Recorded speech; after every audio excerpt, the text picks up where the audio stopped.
Not today. I'm here. You can tell me anything. I see you. We're in this together. Breakthroughs are happening. Treatments are evolving. The stats can change. Society can change. We can all say, not today. Not today. Not today. Not today. Not today. If we're together, bound to be better. When we're together, together.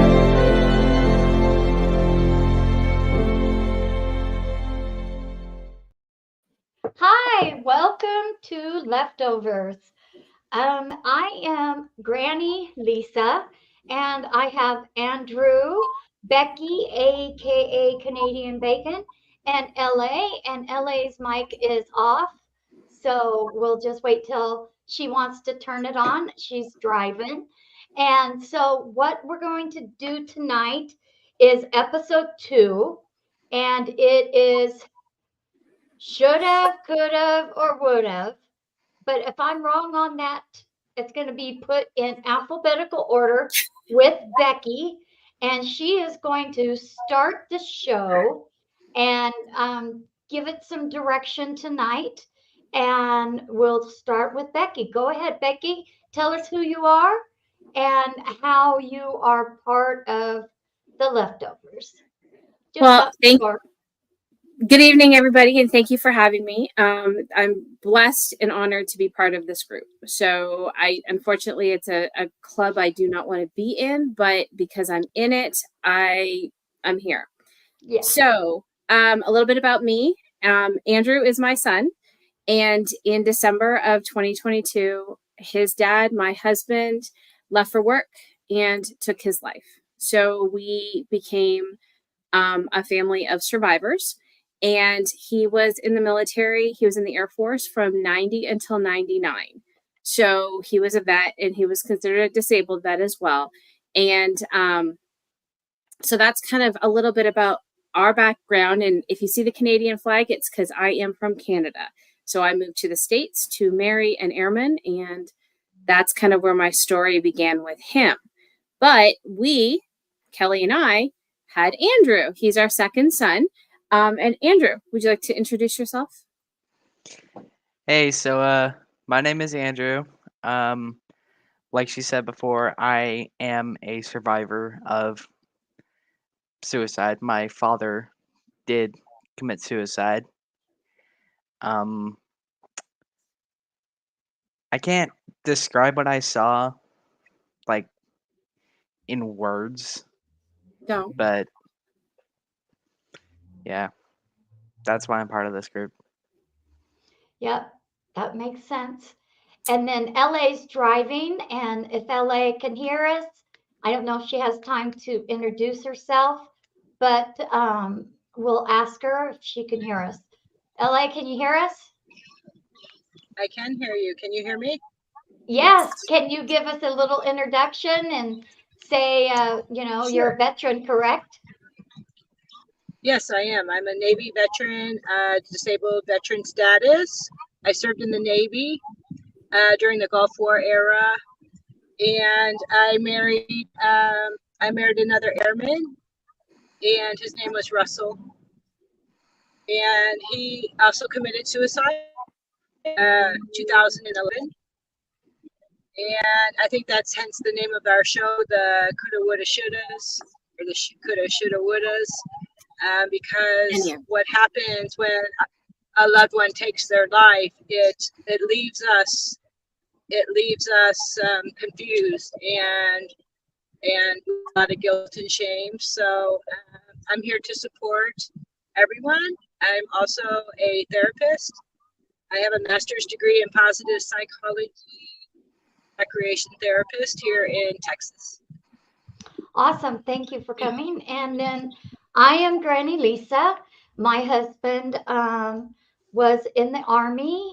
He was National Guard, and he committed suicide in 2015 in our home. And so it has definitely affected me. And so we started the Leftovers has a project. We're doing 12 series, and then we'll take it from there. And but we're going to record these, awesome, and we're going to present them to the National Guards.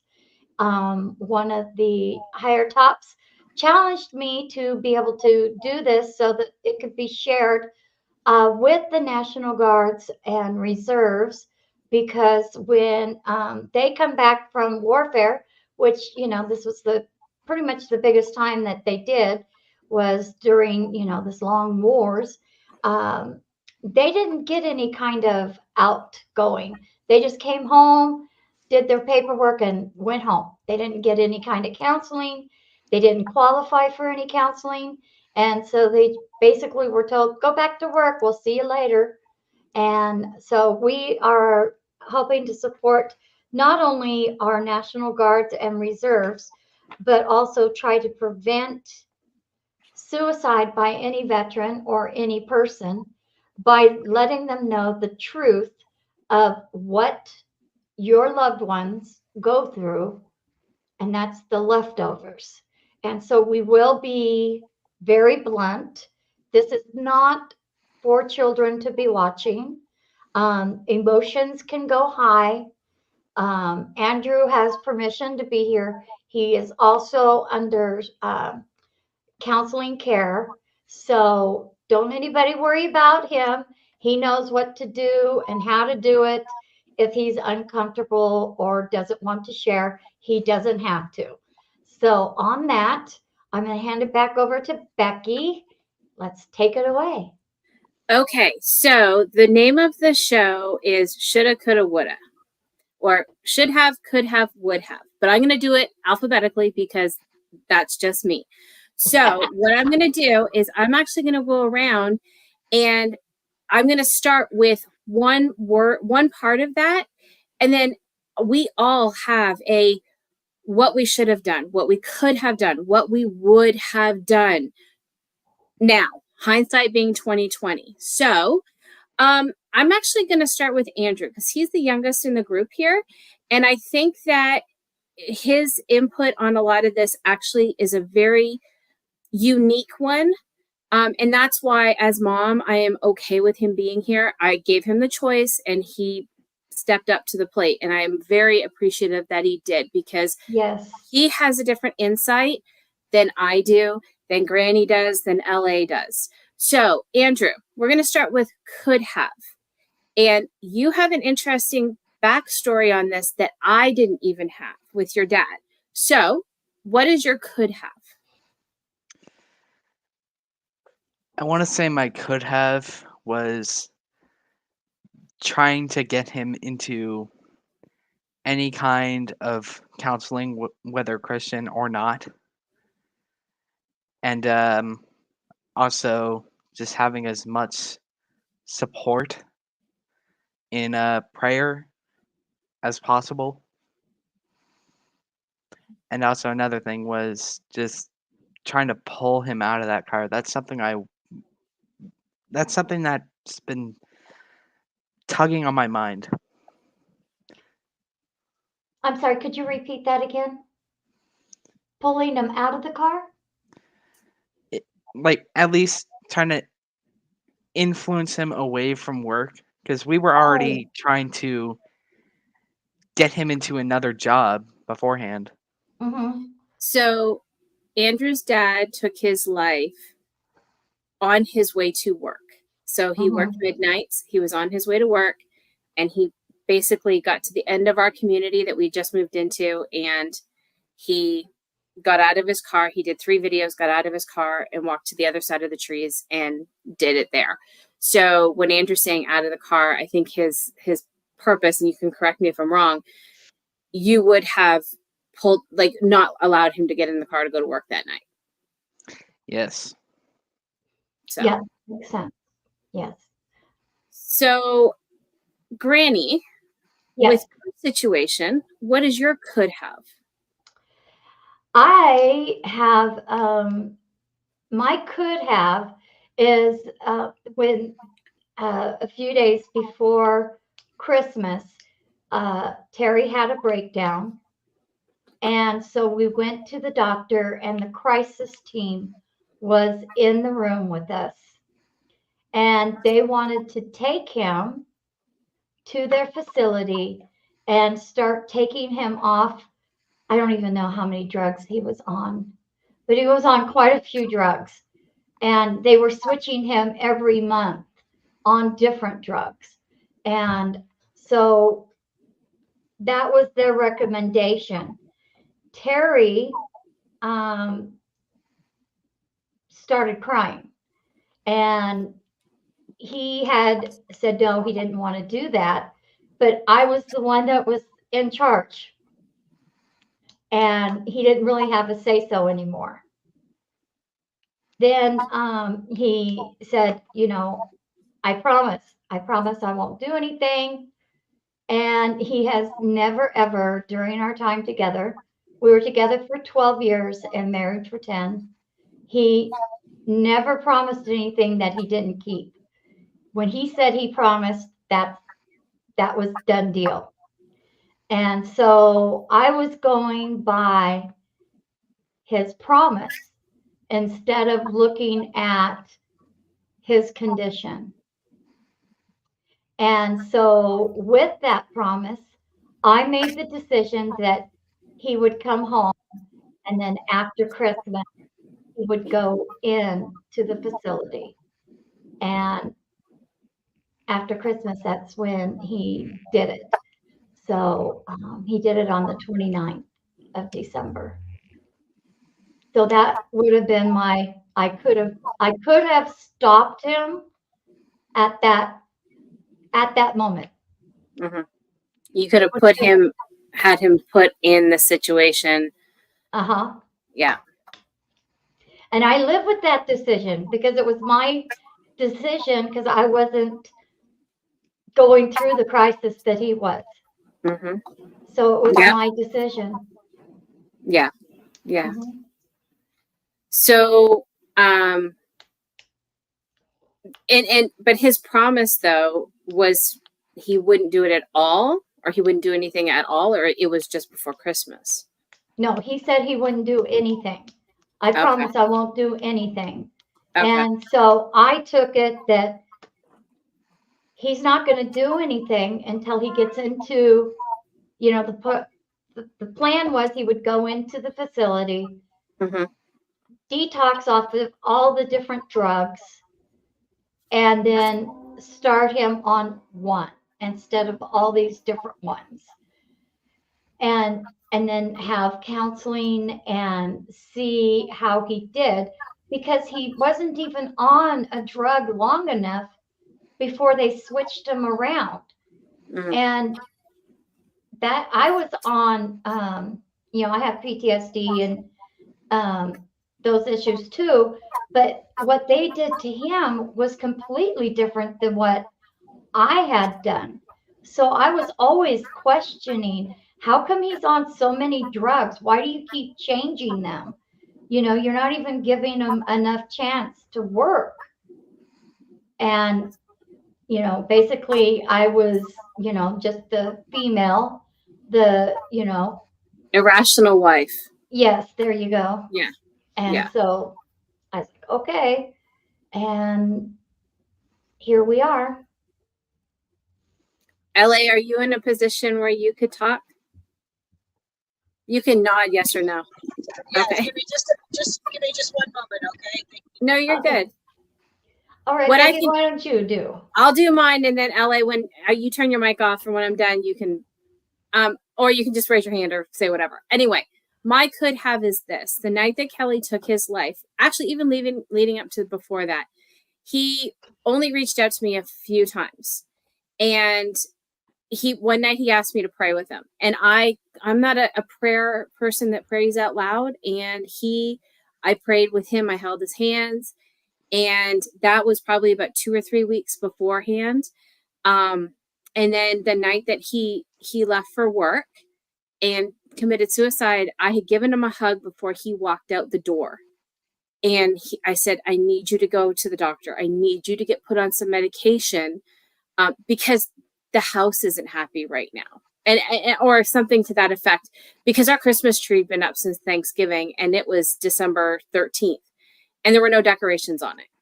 It was just a pre-lit tree, and that was the only thing that was in the living room.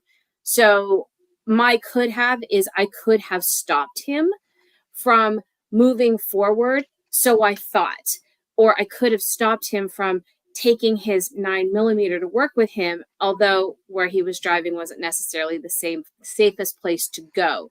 So with those could haves, for me, it's tricky because he talked to the kids more than he talked to me. He talked to his mom more than he talked to me. And He talked that to was kind of the me hard more part. than her. Yeah. So Mhm.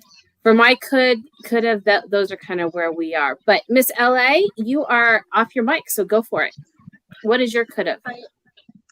Oh, well, I will say that my story happened way before his suicide. In fact, it was about 4 years prior when my husband was drunk driving and he became paralyzed in a car accident. And I was very, very resentful and very angry with him. I was his only caretaker. I wasn't fit to be a caretaker for my big, strong husband. We went through a lot of classes and all of the things that require care for a paraplegic, and I wasn't emotionally stable.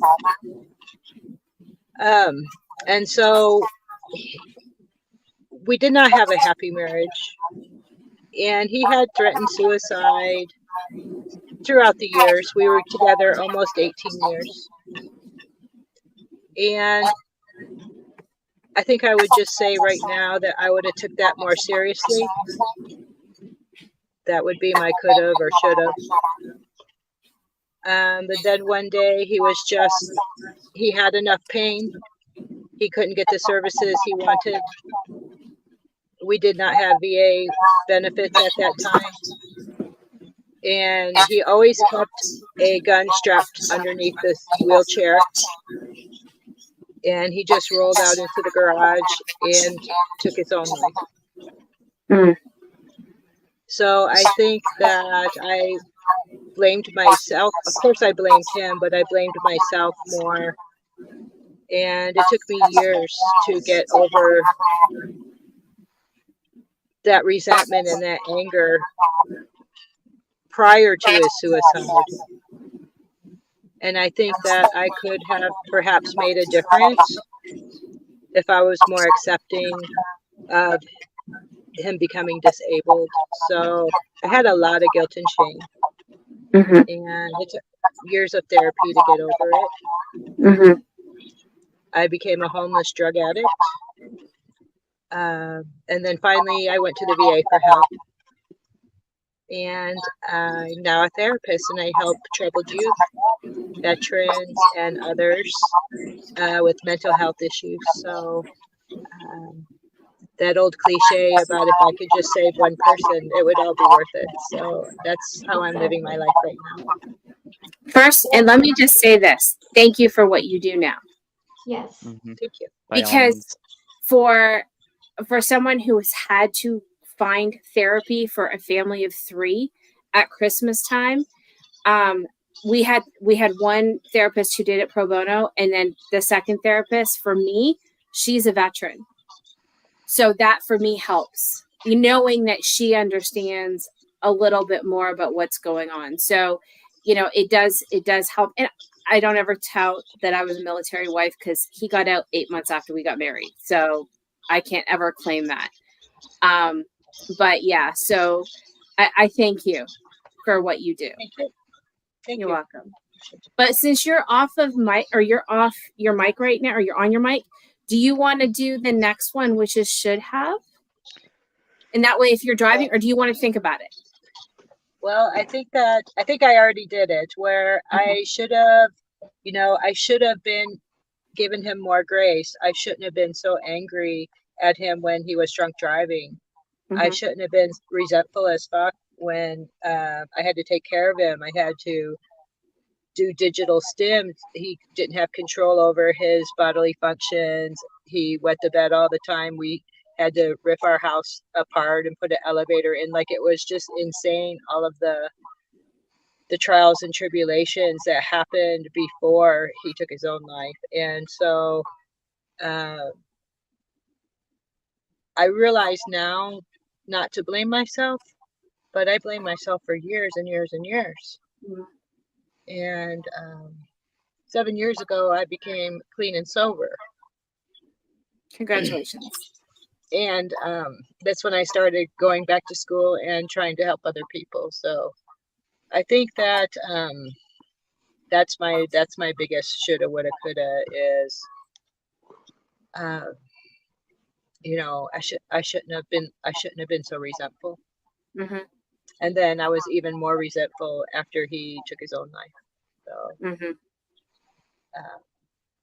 I think I'll leave it at that.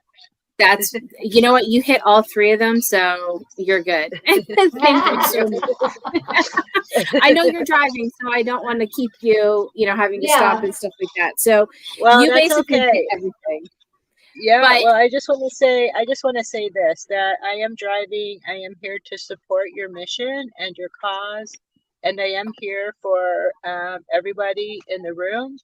If we need to go off into a side room to talk or to just debrief something, I'm here. So that's my function here as well. So you all get to it. Thank you. Thank you. Thanks.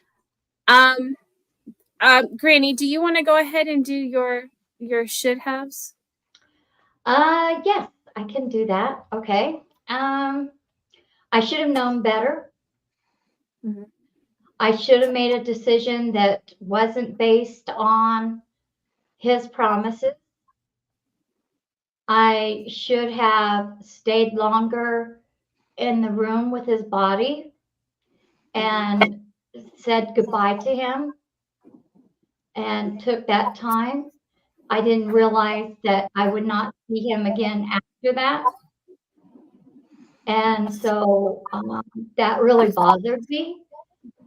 I could have, I should have been able to, kiss him goodbye or just touch his skin. That last moment, Mm-hmm. I should have had that, and I didn't. Mm-hmm.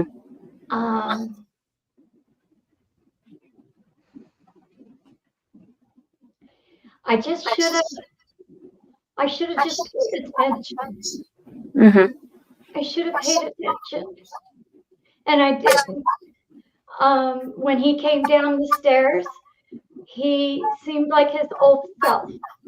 I make the comment all the time. It's like I had my Terry back. He was up early. He was happy. He got the coffee. He gave me a hug and a kiss. And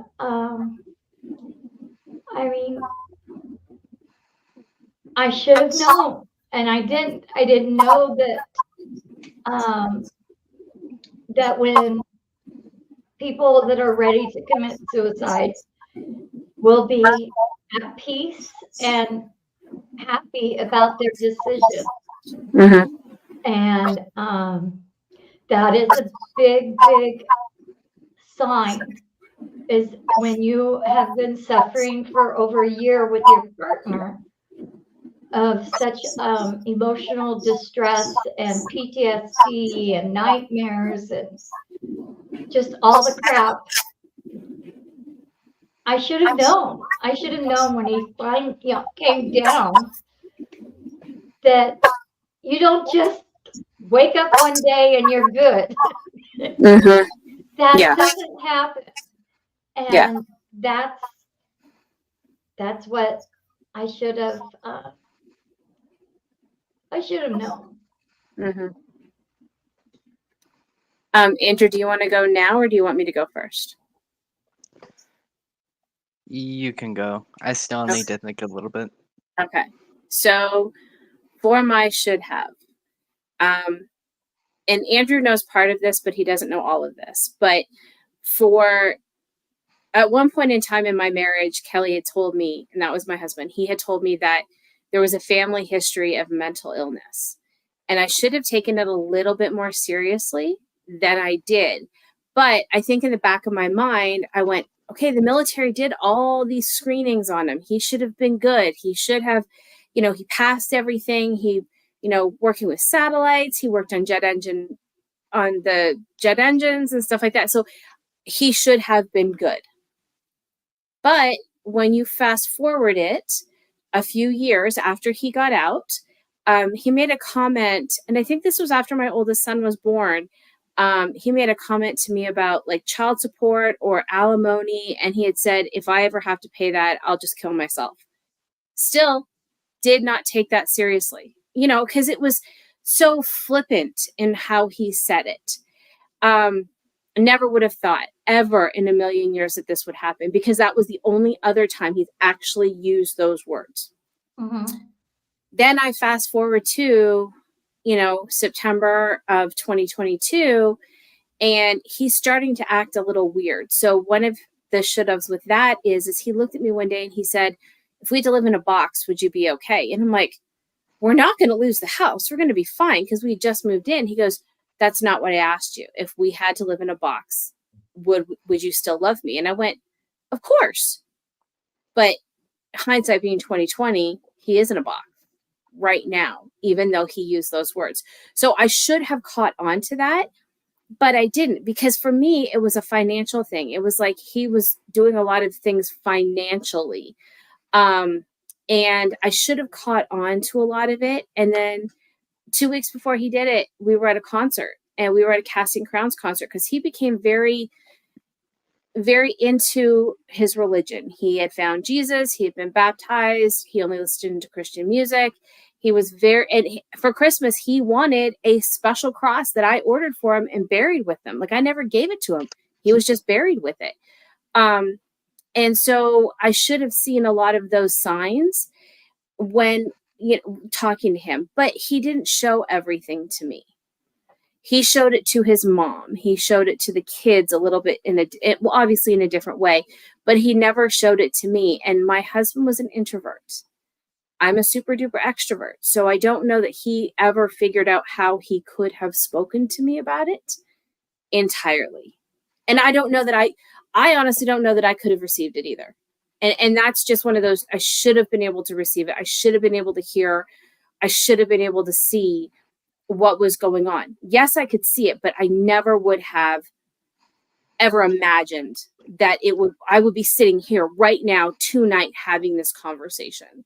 So that's a big should have for me, is I should have caught it. But hindsight being 2020, you're always going to catch it and go, I should have caught that. Should have done this. I should have had him committed. I should have done this. And I said that afterwards. I didn't feel guilty about anything. That's one thing. I never had any guilt. I was very mad, but I never had the guilt. I knew I should have had him committed. If I had realized that he was where he was, I would have had him committed, but I just didn't know. I didn't see it. And the sun, the stars, and the moon rose and set around this man in my world. In my rose-colored glasses, that's how I saw everything. So, yeah. It was a little... Well, yeah, go ahead. Oh, no, that's it. Well, you brought up something that was really interesting, because Terry said something very similar to me. One night he said, what if we just leave this all behind and start over? And I said, well, why do we want, where are we going to go? Because I'm pretty adventurous. And I said, well, where do you want to go? You want to get an RV and travel? Or you want to get a different house? What, you want to move to a different state? And he said, I don't know. It's just a hypothetical question. Mm-hmm. But I never connected it either. I just figured, well, maybe he just needs a change of scenery or something like that. And I'm adventurous. So, I answered truthfully, well, where do you want to go? Mm-hmm. Yeah. So that's pretty much similar. If you go to live in a box, how would you, yeah. Yeah. So that's it. I just thought that was a comparison that similar things. Yeah. And the funny thing is talking to other people who have experienced this. I think we have a lot of very similar experiences, even if they're not military. I know our focus is on the vets, but it may not be just that. So there are a lot of, similarities with someone who actually does complete. So, Right. yeah. Andrew, what are your should haves? One of my should haves is, I guess, relieve a lot of stress on him because he was also very adamant on me getting good grades, and back then I was awful. Mm, And I'm not gonna sugarcoat that. I was very bad with that. Another thing is for all the nights that I spent with him, I had this going through my mind just often right after he had done this. It's just I should have caught on. I should have known. And one of the things he said was, "You guys will be okay if I'm gone because you have my life insurance." And then there was another thing he said. Can't remember what that was. I have I a just question. had it. I have a Yes. question for you. Do hmm you have any should haves where you feel like you should have told me? No, and the reason is because I thought he had already told you, Okay. Okay. and I wish I caught on to that as well. hmm But I mean, Well, a conversation between a husband and wife are never going to go to the kids to that degree. So, yeah. Yeah, But, I can see being, that. Yeah. yeah. But if there were any kids out, like teenagers that are ever listening to these videos, if you are having these conversations with a parent, you need to tell the other parent or an adult. You just need to tell please, somebody because as Andrew and I are both saying this, I didn't know those conversations were going on with Andrew, and I didn't know that it had gone to such a length. you need that extra line of communication because otherwise you may lose that one side right there. Yeah. Yeah. Yeah. So it's definitely one of those things that just a little side note, if you have a conversation with anybody, parent, friend, whatever, and you hear anything that makes you think that they're going to hurt themselves, you have to say something to somebody, a trusted adult, um, just to make sure that someone knows. Andrew could have even gone to our pastors because I had even suggested that, talk to our pastors. And I had done that a few times. And they had been reaching out Didn't to my he do husband that too. like a couple He did days before? at the Yeah. ugly Christmas the ugly sweater party. He did, Yeah. but it wasn't enough for like he needed to take that step further hmm and find counseling. And I had suggested that the night he committed suicide. So yeah, it's one of those that's a shoulda. You Yeah. should have done this. I should have done this. hmm So Yeah. And that's the thing. Like Andrew had more of a intimate conversation mhm, about what he was thinking and feeling instead of you. And mhm, so, he's left with well, it sounds like with me and him, the guilt mhm, because we were seeing it, we were hearing it. And so the should have lays heavier on us. mhm. There were too But many nights where I saw him just crying on the couch, and those were the nights that I comforted him. mhm. And And you see, I were being, didn't get that. yeah, you were put in a position of being an adult. And I'm sorry that that happened to you. But let me ask you, if he didn't share that with you, Andrew, just tell him to go away. Kyle, Go ahead. please just go. okay, it's fine. So if he hadn't told you any of that, would you have still been like, why didn't he talk to me?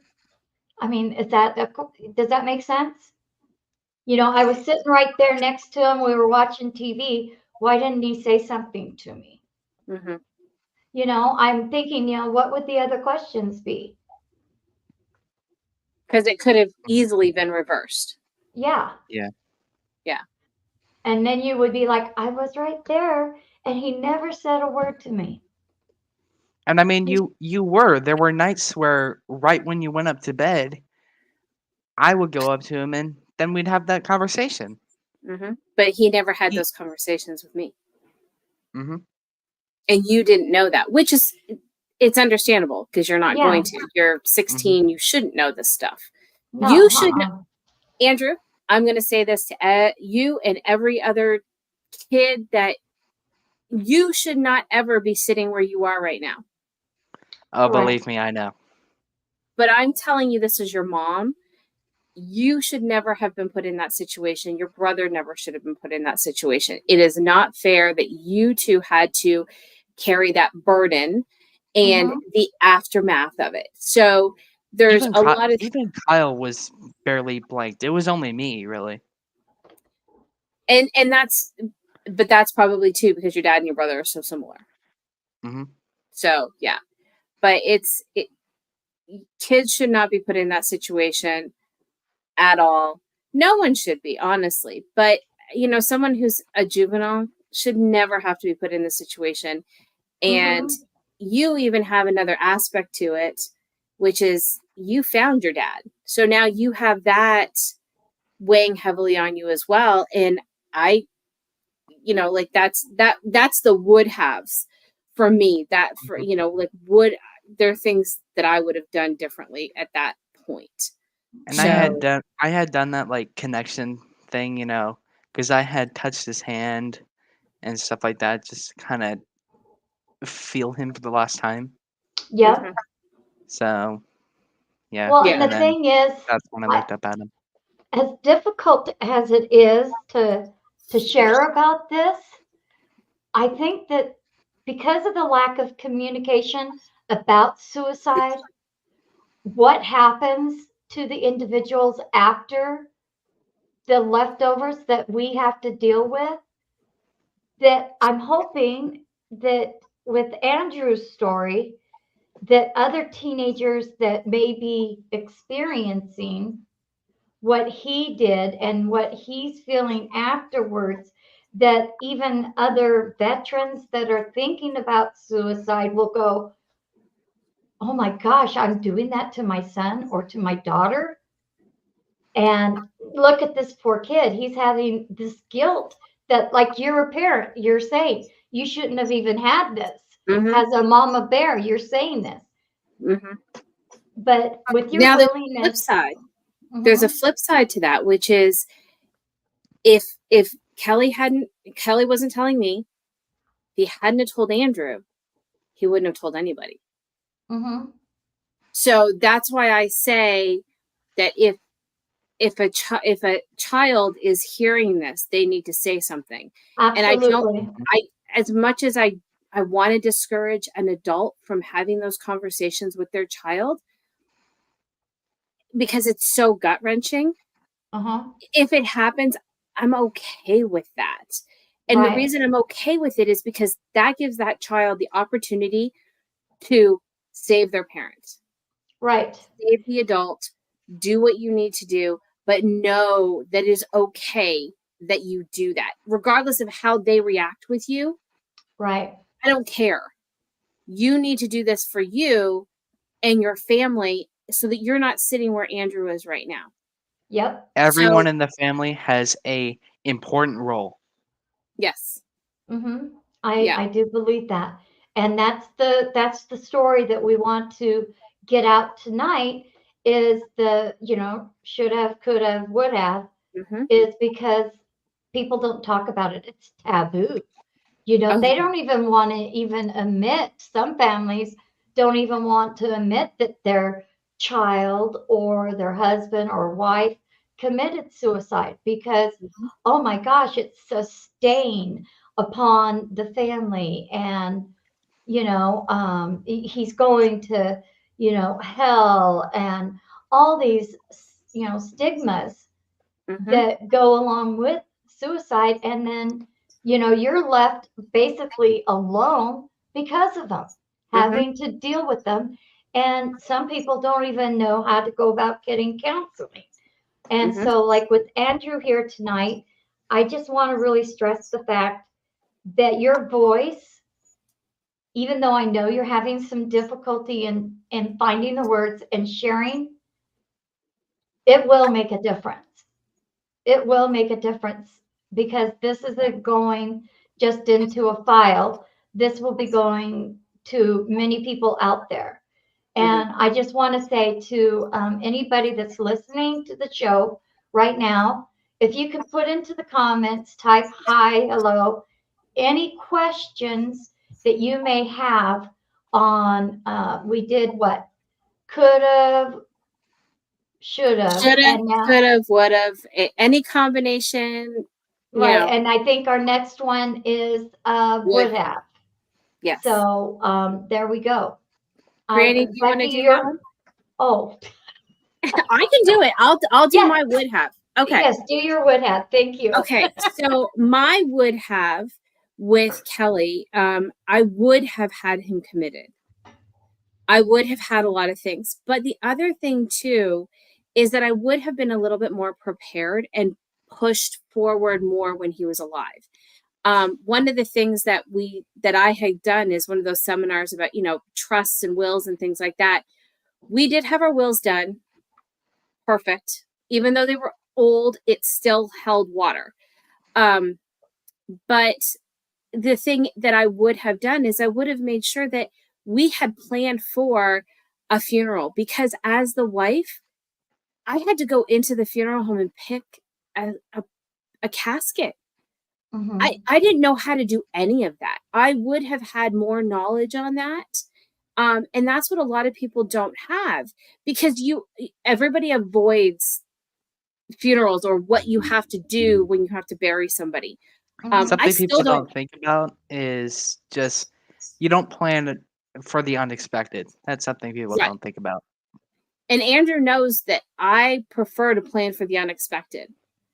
And he heard the conversation that I had with his dad one night before we even moved into this house, which was, you're 4 years older than I am. You're a man. You're probably going to die before I do, or you're going to be in long-term care. I need to make sure that I'm protected to live further on. And that was a conversation that we had. I would have liked to have finished that process, because then it would have been that plan. Yes, I had the will, and yes, the will had where he wanted to be buried. It had details in there, but I would have liked to have had that plan a little bit more detailed, because it would have taken a lot of that anguish and stress off of me. Because here is the one thing, and this is, it's odd to say this, but I'm in a bunch of widow groups. I'm in one in particular. And when I first got into it, I said, guys, I'm in a totally different boat than you are. And they're like, well, no, you're a widow. And I said, okay, all of your husbands passed away due to long illness. And they go, yeah. I said, and they didn't take their lives, did they? And they go, no. I said, my husband took his life. He decided and made that unilateral decision. I didn't have a say in it, that he was going to go. I didn't get to say goodbye. I didn't get to do any of those things. And so, I look at it and I go, I'm in a different boat. And any wife or husband that is left after a suicide is left with those shoulda, woulda, couldas. What would I have done differently? What would I have said? What would I have done? And that's a lot of that guilt. Now, I have the wouldas, but I have no guilt.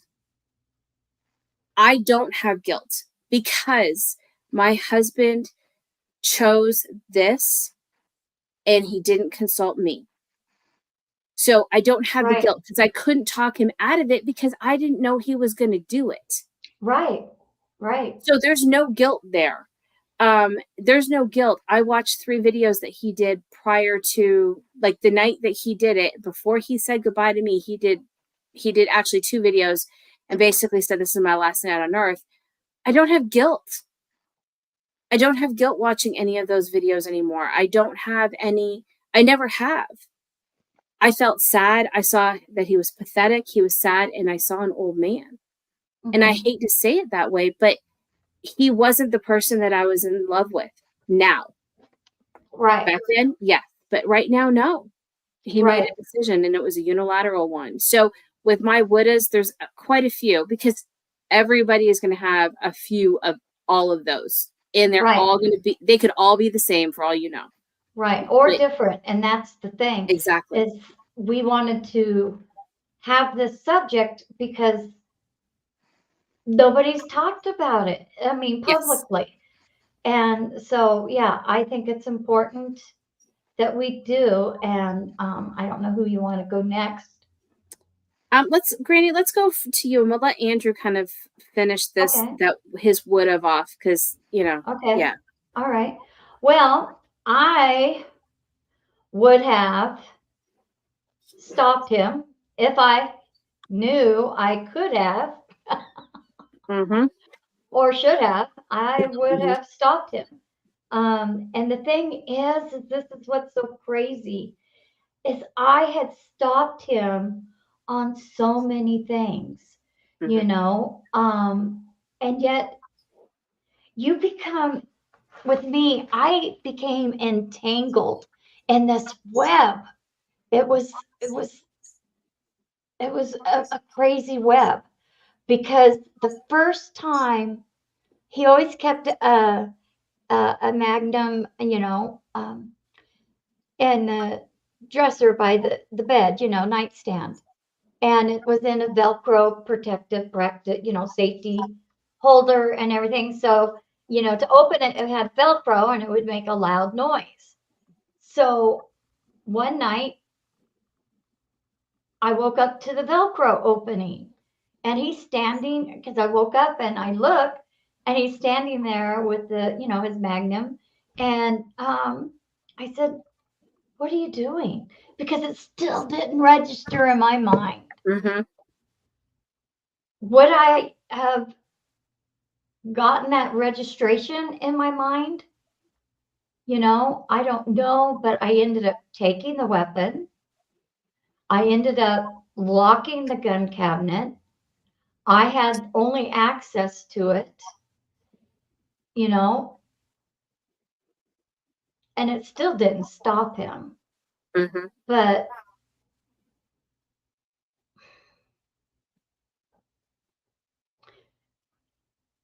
I can relate to the would have. I knew everything. I knew everything about what he wanted. I knew what kind of casket he wanted, because he would talk about this stuff all the time. When Mhm. I die, I want to be in a pine box. When I die, I want this song to be played at my funeral. When I die, I want this, I want that. I mean, but it was like, even from like halfway through our marriage, we talked about this, but he had a lot of people dying around him, family members. Mhm. Mhm. So it was like, you know, it was like that preventive, you know, Mhm. conversation. But would I have known that he was just preparing me for what he wanted? And going to that funeral home and knowing what he wanted, it was very difficult, because I would have known, I would have stopped him. Mhm.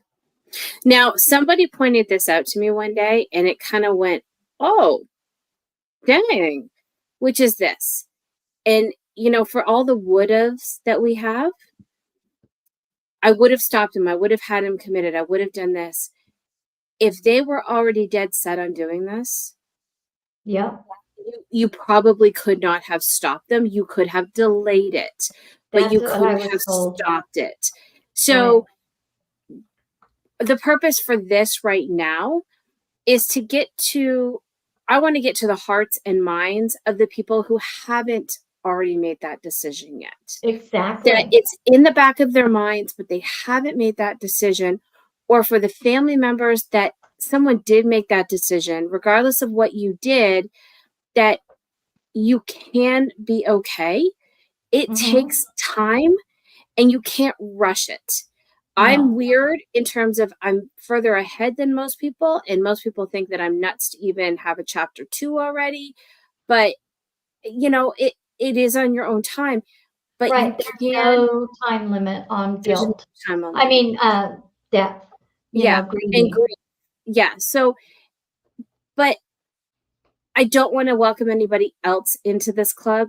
If you have to join it, I will open my heart, open my arms, and everything else. But I don't want you here. I've said that to people who have cancer because I have had cancer twice.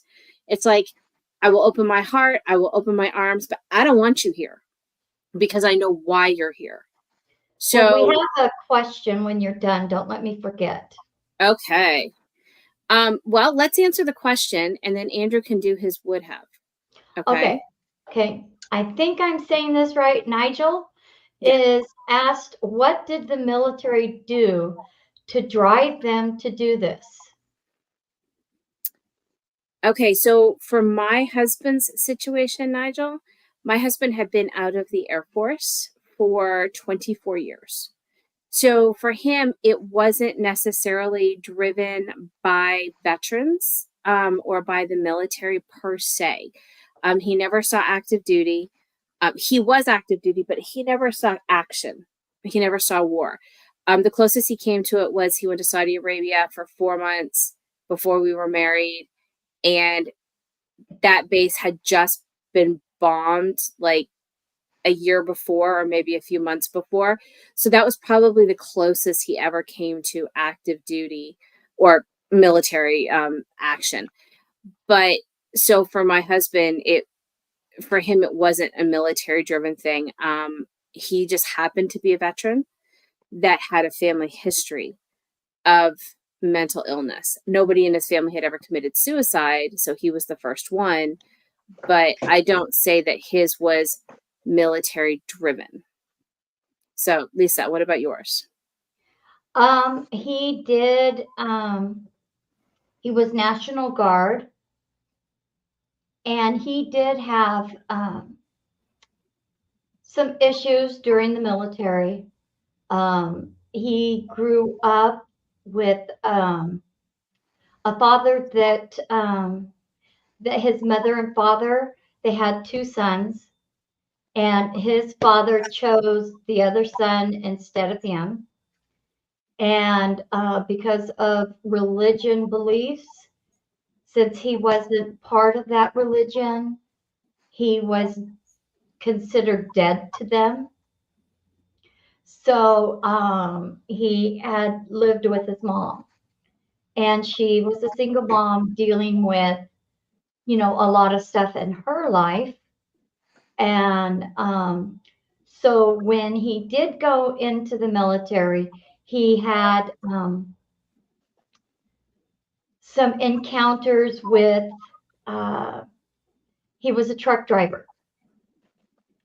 And so there was a lot of partying when he was doing active duty. There was a lot of bullying.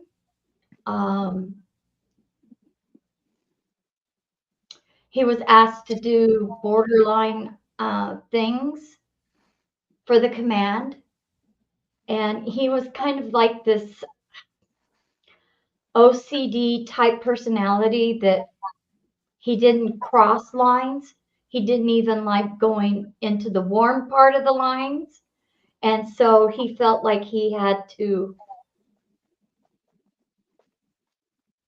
deny himself or else. And when he did say something he wasn't willing to do, is because of that.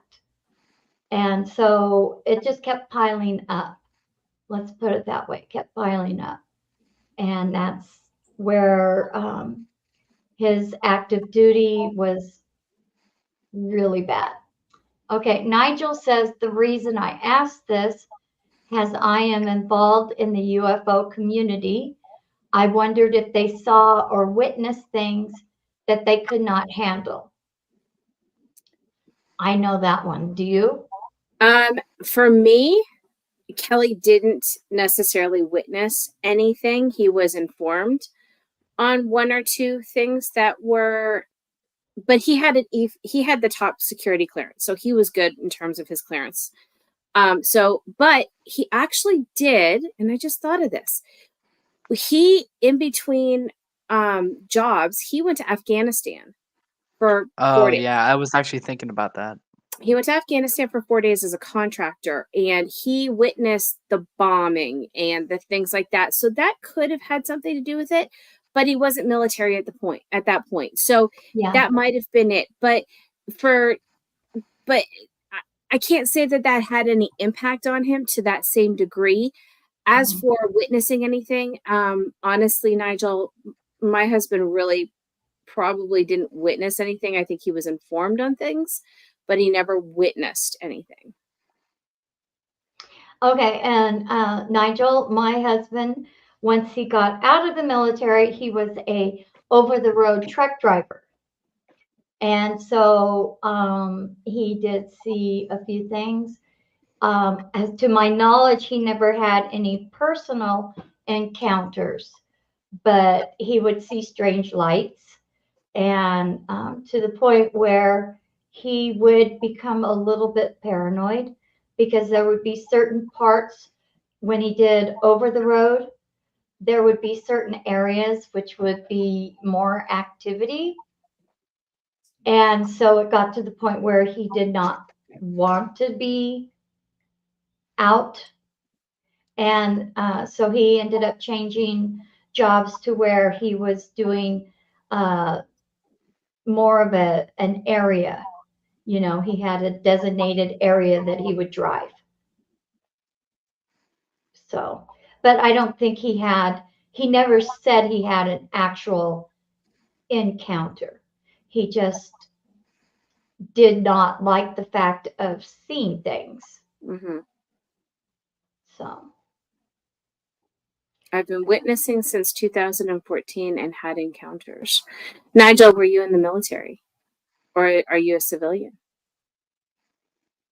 Because that's another question to ask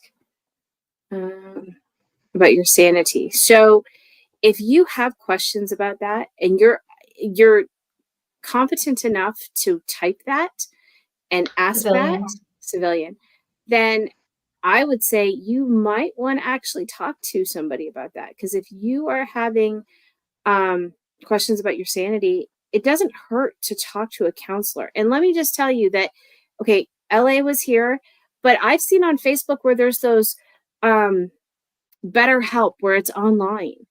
And you've got options. My family, we've been fortunate through our church that we've had 2 Christian counseling centers that we've gone to. And it has been a blessing for our family, because that's where our family has basically gone to. So, it doesn't hurt to talk to somebody. It really doesn't. And as an extrovert, talking is what I do. So. Well, and then Nigel, we do have another podcast that we do that my producer right now, Peggy, she does this show, and it is Vets Coming Clean. Now that means that her and I are the vets, and the Coming Clean, what have you seen? And that is a podcast where we have people that, no matter what life is for them, that if they've encountered anything military or non-military, that it gives them a place to be in a safe environment, no judgmental, golly, I'm trying to think of, no judgments. Yeah, no judgments. It's just a time to share your story. Like you said, there was times that you felt you were losing it. Is that Questions about sanity. yeah, questions about sanity. And that's what we talk about because her and I have had encounters ourselves. And, there's just weird things out there. And so I do believe in the existence of aliens because in the Bible it talks about it.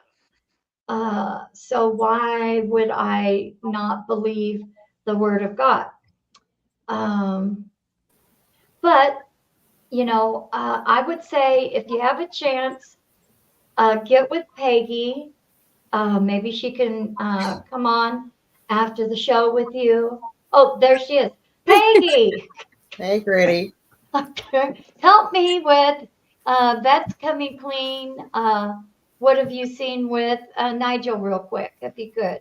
All right, Nigel, if you're interested, I will post it up in the chat. We have a website called Vets Coming Clean. We have a contact us page. If you're interested in being a guest on our show and coming on and telling us what you've seen and talk about your business or whatever, what you've seen has gotten you into your business, then feel free to go here and make a submission. And we will get back to you on our soonest date and opening we have. We also will have on the third Saturdays of the month what we call a mess call. It's going to be a support group, all of us that are doing podcasts, Vets Chatting with Granny Lisa, Vets Coming Clean, and Leftovers. We're going to be there, and it's going to be a support call. We've asked for help from mental health professionals out across the field to come and be there in case anybody has a breakdown and needs somebody on the spot to make sure that they have somebody that makes sure they get help that day. And otherwise, it's going to be just a check-in, a buddy check-in, like we used to do buddy checks in the military. And because there's somebody. Yeah, Nigel, I have a quick question. When you say that, your insanity,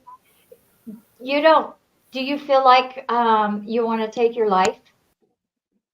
Is it driving you to that point to where you just can't handle it anymore because of the encounters and what you're seeing?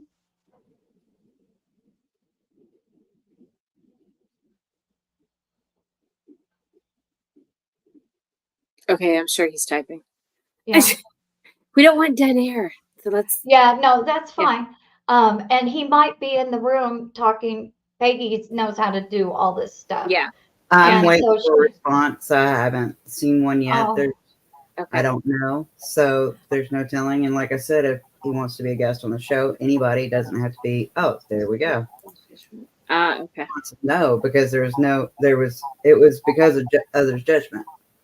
Okay, good. We got to ask because I don't know what position you're in.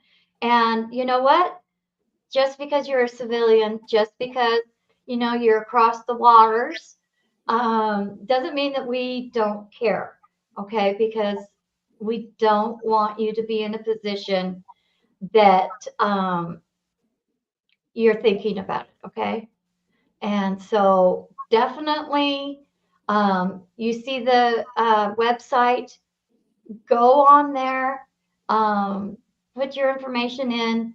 I know that Peggy or our IT guy will get back with you and set up anything that you need to do on talking with somebody. Okay. Oh, does Europe have a suicide hotline? That's a good question. I don't even know that. Now, here's a question that I don't know, and maybe Peggy knows this, but does the military have a suicide hotline for vets who are overseas? Yes. Okay. Honestly, yes. I don't know. I thought 988 was for all Americans. 988 is for veterans. For veterans. And that works universal. Yeah, I think they've taken the 988 and extended it to like every suicide group. Oh, really? Yeah. It's covered up 988 for Europe as well? Yeah. Mike just looked it up. So Oh, okay. that works. That's our IT Mike. So Nigel, definitely do that because I'm really curious because we're nosy. We want to hear your story. And like I said, it's not judging or anything like that. It's just giving you time to let it out, I guess, and be in a safe environment. And, maybe you can come to a place by sharing that you can have that moment of clarity and you could go, oh, okay, and be just fine and maybe even have fun with it. I have sightings every night. Actually, I've heard about things like that. So, yeah, you're not alone. Let's put it that way. Okay. But aren't we told we're not alone in the universe anyway? No, I meant there's others I that know. are like I him. know. Oh, okay, yeah, you're true to that. But Kind of wordplay on me. with that vein, we're not alone from what we hear. So yeah. Yeah, that's true. Mhm. That is true. Ladies, So we're just at over an hour. yes, Didn't know how long y'all wanted to go tonight. I wanted to let you know and let everybody know that I put up the website for the best calls so they can get the Zoom link for when we have it. It'll be at noon Central Time on the third Saturday of the month. well, I know Andrew's gone. Andrew's in the restroom. I can hear him. He's on his way back. But Okay, he so still has what to we're do his gonna wood. yes, I would like to stick around, have him finish, and then do closing thoughts. Yes. How does that sound? And are you going to be here to do that, Peggy, or are you leaving? I'll be here. You just tell me Oh, you could pop me in, or oh, I'll just pop in when you tell me to. yeah, yeah. We'll tell you to pop in, or you could just pop in anytime. That doesn't bother Okay. me. You could be popcorn. I don't care. The enforcer, the popcorn. And we need to come up with a nickname for Andrew. He's the only one that doesn't have a nickname. Actually, he does. His What's his nickname is nickname? The Bit because he's a bacon bit. That's even my Google account. Yeah, he's The Bit. Uh-huh. The bacon bit. So I'm Andrew the bacon. bacon. He's a bacon bit. Yeah. Okay, you're gonna have to put that on there. You know that, right? When you sign in now. Okay. Yeah, everybody's got a nickname. Do I have to get a new logo too? Yeah, yes. You know how to do them. You're big Adam. You're a computer nerd. And somebody just popped in here. I don't want to say your name wrong. Yeah. Thank you. Hecate, thank you, honey. We love you. You. That's Edgar, Granny. Oh, hey Edgar, how you doing? So hey, sorry I am so late. What did I miss? A whole lot. We've been through a whole lot. But we have one more piece though that yes, he can tune into because this whole show is shoulda, coulda, wouldas, or however you want to do it alphabetically. Yeah. But we've hit everything, but we still have one more. And Andrew, you still have your would haves. So what are your would haves when it comes to your dad? A lot of my would haves involve me catching on to the signs that he gave me for all those nights that I spent with him. And had I known that he didn't tell you at all, I would have went to you immediately. Mm-hmm. If it meant saving my dad, I would have went to you. Mm-hmm. So another one of my would haves is also trying to make sure my grades were, because once again, I said earlier, I was terrible at school. No. You need to rephrase that. You weren't terrible at school. You were lazy. When it came to school, now that you've actually applied yourself, your grades are half decent. Difference. Yes. It's all in how we see it, kiddo. Yeah. And then we believe it. Mm-hmm. Take it from this old gal. So, yeah. Because if you put it in a negative, it'll keep you trapped there. But if you can be honest and look at it like, well, actually, I'm not that bad. I was just being lazy, and I can change that. Yeah. And I mean, I did There instantly. you go. There Yep. you go. And that's the positive, see? Mm-hmm. So that's a good thing. Mhm. Any other Yeah. things on the would have? No, I think I covered all that I need. She covered the rest, so yeah. Okay, sounds I good. think this was a really good topic for episode number 2. Mhm. And it gave the three of us an opportunity to kind of give, and even LA too, that what you would have Mm-hmm. done and how the experiences are very, very similar, but how they're also very, very different. Yeah. Mm-hmm. Even my experience with Andrew, mine is different than his Yeah. because he found his dad. I didn't see anything after he walked out the door. You were an So hour away, so when yeah, I found him. I didn't see anything. So there's a lot of differences that even he and I have. So hearing these differences and hearing it from a different generational perspective is probably a really good way for us to continue this Mhm. conversation. And that stigma, I will just tell you that I had to have a very stern conversation with my father-in-law because he was like, well, there's a stigma. And I basically told him, I said, you're perpetuating it and I'm trying to stop it. Mhm. And that was in April. And I mean, at that point, my husband had only been gone for 4 months, but I had a mission. Yeah. So I know military has a mission. My mission is this. I don't want anyone else to be included in this group. And unfortunately, 22 families go through this a day. And they start this journey every day. Or They what is changed it? the number. Okay. It's 44, but it's bigger than that. Oh, I'm sure it is Oh gigantic. yeah. Yeah, because they only count 2 ways of suicide. Yeah. So, That's our Veterans Affairs office. Great at but work. I don't want anyone to be included in those numbers. I don't want No. any families to go through this on a daily basis. And I know that Oh, we've gone through excruciating pain, but I am actually watching a friend go through this on Facebook and seeing the pain and the anguish. And I remember feeling that pain and that anguish. And mhm.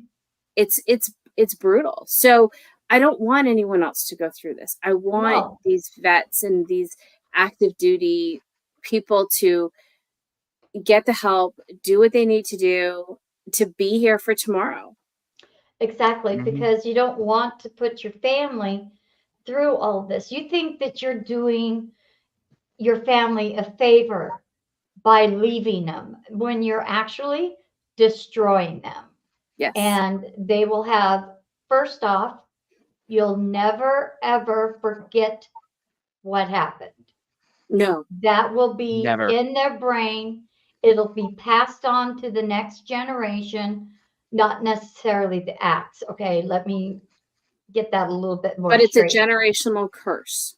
Yes. Mm-hmm. And so it will carry on that such and such way back when killed himself.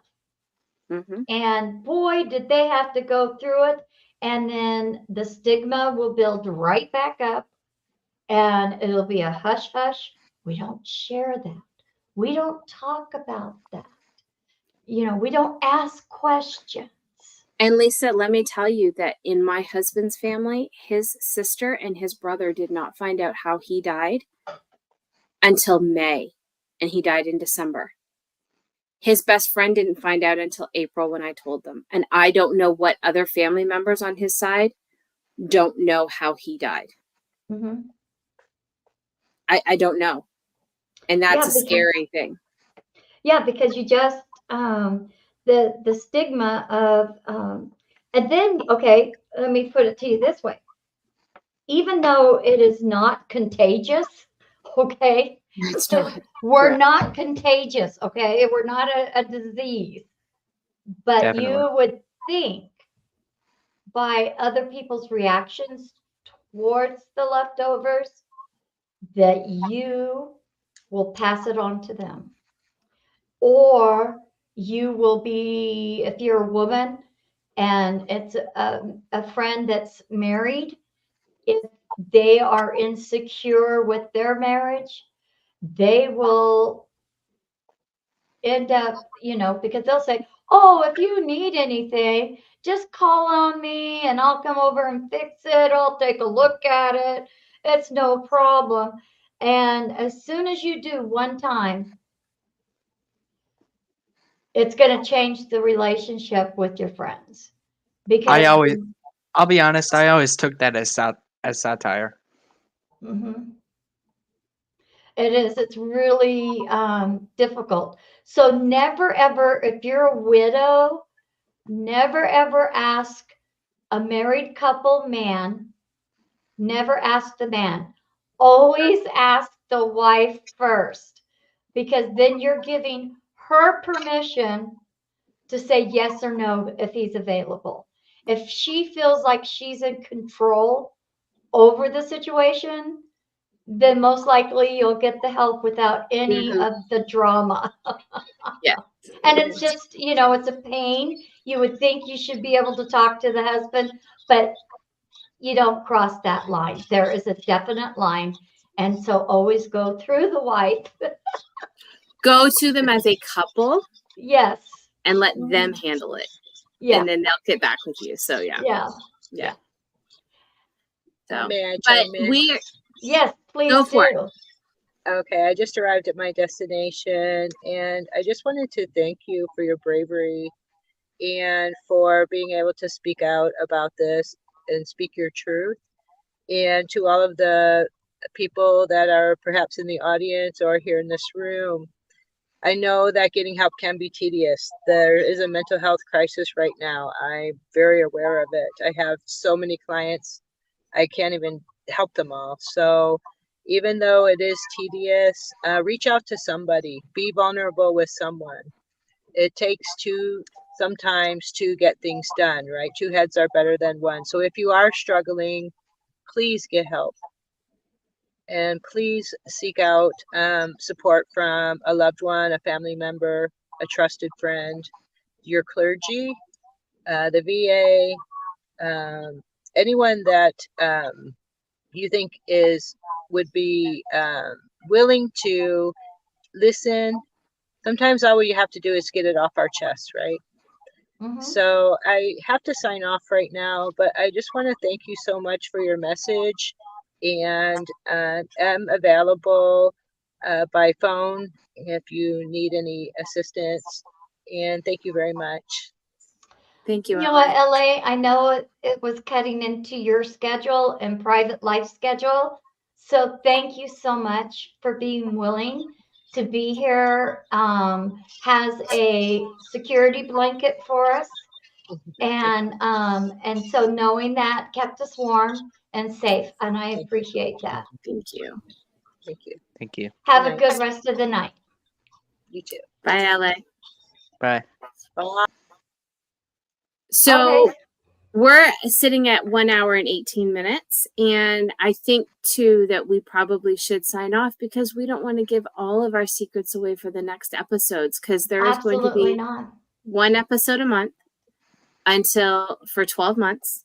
And it'll be the second Friday of each month. Now, December, we might have a little bit of a tweak, depending, but we will let everybody know if anything needs to be adjusted. But please share the show with your friends. Please encourage people to join in the discussion and in the chats. And it doesn't matter where they live around the world. Right. Also, tell them about how to get into the website or page of Leftovers to like and share and ask questions. Yes. So we have a group on Facebook, and it's called The Leftovers Afterwards, just because there's a couple other leftovers that are out there, like TV shows and stuff. If you go in there, you're going to see the logo that's in the top right-hand corner here. That is actually the banner on our Facebook page. Go ahead and join that. That's a great way to reach out to us. There is a chat that's in there. If you've got questions, if you want to do a private chat, people are available to talk. I know I have a full-time job, so if I don't get back with you right away, it's only because I'm busy working on something. But I want you guys to have part in that. And actually, if you go to facebook.com/groups/ the leftovers afterwards, it should take you immediately over there as well. So just go ahead and take advantage of that when you can. And it's definitely worth it. And share it with your friends. Post it on your Facebook. Share it with your military friends. Share it with their families, because you never know who's going to need it later. So please do. And Peggy is also a part of that group, so she does check over there, her and her husband. So you can reach out through Vets Chatting with Granny Lisa. You can check out with Vets Coming Clean, and you can check out with Leftovers afterwards, but it's called Leftovers. And so any final thoughts before we go, gang? I just want to thank everybody for being here tonight. And for anyone who's watching the replay, thank you. Please share. We can't stop the stigma and get our message out if you don't share. And we need all of you to help to keep people here, because we need them here today and tomorrow and the next day and the next day. Yep, I think that pretty much sums it. Peggy, anything to add that we missed? Just going to share with everybody our upcoming mess calls once again. Remember, if you know somebody that needs help, let them know about our calls and tell them about them. If y'all don't have anything else, I will take us out. Peggy, take us out. Right. Bye. Have a good night, everyone.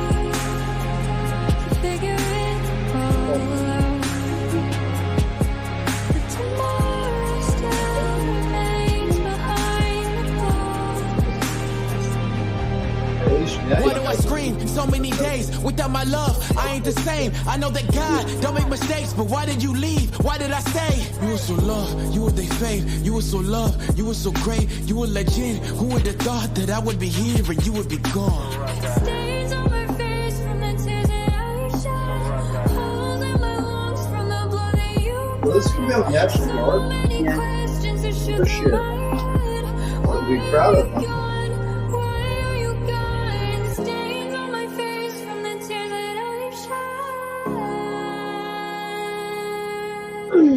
So many questions that shoot through my head. Why are you gone? Why are you gone? Wait, can you please slow down? Am I a million miles from where you are right now? You try to figure it all out. Tomorrow still remains behind the cloud. Stains on my face from the tears that I shed. Holes in my lungs from the blood that you bled. So many questions that shoot through my head. Why are you gone? Why are you gone? Stains on my face from the tears that I shed. So many questions